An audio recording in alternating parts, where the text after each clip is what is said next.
নমস্কাৰ, আজি মই আপোনালোকক গাহৰি ফাৰ্মৰ ৰুমৰ সাইজৰ কথা ক'ম।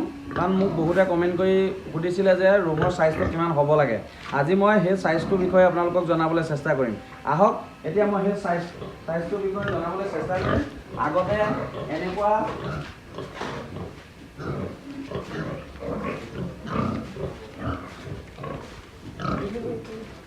এয়া আমাৰ ৰুম অলৰেডি আগতে ভুল হৈছিল অলপ প্ৰথম বনাওঁতে আমিও জনা নাছিলোঁ আৰু আপোনালোককো এতিয়া মই দেখাবলৈ চেষ্টা কৰিছোঁ। এইটো 3টা পাৰ্ট আছিলে, 3টা পাৰ্টৰ ঠাইত এতিয়া মই এইটো ডাঙৰ কৰিলোঁ। কাৰণ ডাঙৰ এটা কাৰণে কৰিছোঁ যে এজনী মানুহে ক'ব পাৰে যে এজনী গাহৰিত ইমান ডাঙৰ ৰুম নালাগে, কিন্তু হয় নালাগে। কিন্তু ইয়াত এটা কাৰণে দৰকাৰ হৈছে কিয় যে ইয়াত এজনী গাহৰি মানে কি এই গাভিনী গাহৰি মানে যিটো মাইকী ফেমেল, সেই ফেমেল গাহৰি ৰখাবৰ কাৰণে এনেকুৱা ডাঙৰ ৰুম দৰকাৰ হয়। আৰু তাত প্ৰায় পোৱালি 7, 8টা 9টা এনেকুৱা পোৱালি দিয়ে। পোৱালি দিলে মানে ৰুমটো অকণমান ডাঙৰ লাগে, কাৰণ 45 দিনলৈকে এই ৰুমটো মানে পোৱালিখিনি ৰাখিবলগীয়া হয়। সেইটো কাৰণে ডাঙৰকৈ ৰুম দৰকাৰ হয়। আৰু এতিয়া মই আমাৰ ৰুম যিটো চাইজ বনাইছোঁ, এই ৰুমটোৰ চাইজ হৈছে এতিয়া প্ৰায় এইটো ইয়াৰ পৰা এয়া 10 ফুট হৈছে। এইটো এইফালে আমি 10 ফুট দিছোঁ। 10 ফুট দিয়াৰ পিছত ইয়াতো এইফালে আমি 10 ফুট দিয়া হৈছে আৰু এই 10 ফুট এইফালেও দিয়া হৈছে। কাৰণ 10 ফুট এটা কাৰণে দিয়া হৈছে কাৰণ ইয়াৰ ৰুমটো আমাক ডাঙৰ লাগে। আৰু এটা মই ইয়াত কথা কৈ থওঁ যে এই ৰুমকেইটা আমি ইয়াত ফুটা দিয়া হৈছে। ইয়াত এটা ফুটা দিয়া হৈছে, এইফালে এটা ফুটা দিয়া হৈছে, এনেধৰণে ইয়াতো এটা ফুটা দিয়া হৈছে, ইয়াতো এটা ফুটা দিয়া হৈছে। চবফালে আমি ফুটা দিছোঁ, ওপৰা পৰিকৈ দিছোঁ। কাৰণ ইয়াত আমি বাঁহ এডাল ভৰাই দিম, নহ'লে লোহা এডাল ভৰাই দিম। কাৰণ কিহৰ কাৰণে ভৰাই দিম, ইয়াত পোৱালি যেতিয়া পোৱালি জগিব টাইমত হয় তেতিয়া এই গাহৰিজনীয়ে গম নাপায় যে পোৱালি শকত থাকে, কাৰণ কোনফালে পৰি যায়। ৱালৰ পিনে হেঁচা মাৰি ধৰিলে এই পোৱালি হেঁচা মাৰি ধৰিব পাৰে। সেইকাৰণে আমি ইয়াত বাঁহ এডাল দিয়া হ'ব। এতিয়া ইমান 9 ইঞ্চিমান ফাঁক দিয়া হয়, কাৰণ 9 ইঞ্চি ফাঁক, এইফালে 9 ইঞ্চি ওখ, এনেকৈ দিয়া হয়। আৰু সেই 9 ইঞ্চি ফাঁকত যিটো পৰি যায় তেতিয়া সেই পোৱালিকেইটা এইফালে ৱালৰ পিনে গুচি যায়। আৰু মাটি হ'লে টেনশ্যন নাই, বাঁহৰ ফাঁক থাকে, পোৱালি পৰি দিলেও সিফালে গুচি যায়। কিন্তু মাটি নহয়, আমাৰ এইখিনি পকা, কাৰণ ইয়াত এজনী দুজনী নহয়, মাটিত দিবৰ কাৰণে সৰহকৈ দিয়া আছে। আৰু এইফালে এইখিনি খুঁটি দিছোঁ, কাৰণ ইয়াত আমি আগতে পাই থৈছোঁ, খুঁটি দিয়া নাছিলোঁ। এতিয়া আমি এইখিনি আকৌ নতুনকৈ পুৰণা ঘৰখিনি বনাই পিনি আমি কৰিছোঁ কি খুঁটি দি দিছোঁ। কাৰণ কেলৈ এই খুঁটিকেইটা আপোনাৰ নিদিলে মানে পিছত গাভিনী গাহৰি দানা দিব টাইমত জঁপিয়াই ইফালে দিলে মানে জাপ মাৰি গুচি যাব বিচাৰে, তেতিয়া পোৱালি কষ্ট পায়, মৰ্টেলি হয় যে মৃত্যুৰ মুখত পৰে। সেইকাৰণে আমি ইয়াত লোহা দিয়া হৈছে, লোহা বা বাঁহ ইয়াত বান্ধি দিম। বান্ধি দিয়াৰ পিছত আৰু লগতে আৰু এটা মই কথা কৈ থওঁ, আমি আগতে প্ৰায় দানা এইবিলাক আমি অলপ বহলকৈ দিছিলোঁ। কাৰণ বহলকৈ দিলে এটা প্ৰব্লেম হয়, আমি চালোঁ যে প্ৰব্লেমটো কি হয়, যদি গাহৰি এজনী ইয়াত গৰম দিনত গাটো ধুই দিব বিচাৰে, গাভিনী গাহৰি ধপকৈ পৰি দিয়াৰ লগে লগে এই পাৰটোত পেটটো পৰি যায়। পেটটো পোৱাৰ লগে লগে ইয়াত পোৱালিখিনি মানে হেৰি হৈ যায়, যিটো পোৱালি মানে কষ্ট পায়, মৃত্যু মুখত পৰে।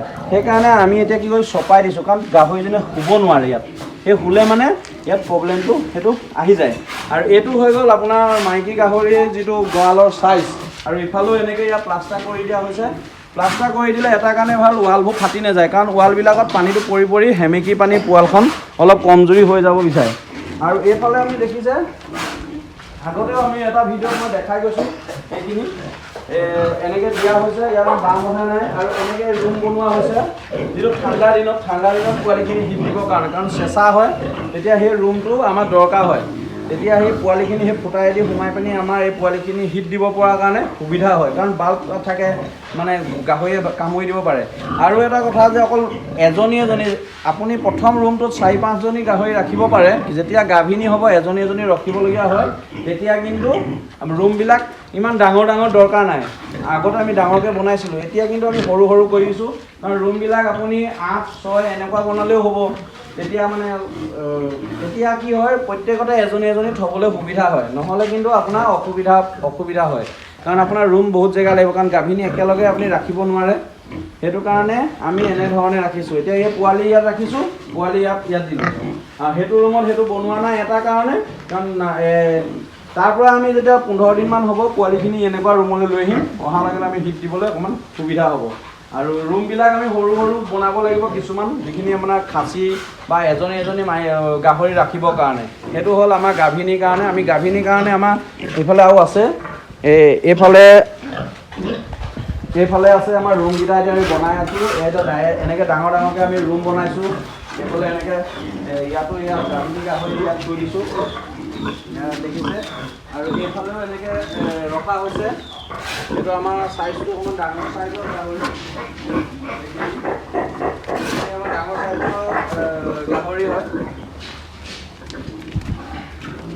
এইখিনি আমাৰ ডাঙৰ চাইজৰ গাহৰি দেখিছে এতিয়া চব হৈ আছে এইখিনি গাভী হৈ আছে বৰ্তমান এতিয়া এনেকৈ আপোনালোকে চুই থাকিব কাৰণ কেলৈ আপোনাৰ যেতিয়া হেৰি কৰিব টাইম হ'ব তেতিয়া আপোনাৰ এই গাহৰিকেইজনী আপোনাক একো অসুবিধা নকৰে নহ'লে কিন্তু আপুনি চুই নাথাকিলে আপোনাৰ অসুবিধাত পৰিব পিছত সেইকাৰণে এই গাহৰিৰ কথা মই আজি চাইজৰ কথা লৈ আপোনালোকক ক'লোঁ আৰু এয়া হৈছে গাহৰি গঁৰালৰ যিটো চাইজ আৰু কিবা জানিবলগীয়া থাকিলে আপোনালোকে সুধিব কমেণ্টত জনাব আৰু যিসকলে মোৰ চেনেলটো এতিয়াও চাই আছে মুৰ্গী হওক গাহৰি হওক আপোনাৰ হাঁহ হওক এনেকুৱা ধৰণৰ যিকোনো যদি ভেটেনেৰি বিভাগৰ হয় আপোনালোকে মোক কমেণ্ট কৰি সুধিব আমি জনাবলৈ মই চেষ্টা কৰিম যিমানটো পাৰোঁ আৰু মোৰ চেনেলটোত যিসকলে নতুনকৈ আহিছে আপোনালোকে ছাবস্ক্ৰাইব এটা কৰি দিব আৰু ফেচবুক পেজত যদি আপোনালোক আহিছে ফ'ল' এটা কৰি দিব ধন্যবাদ জয় আই অসম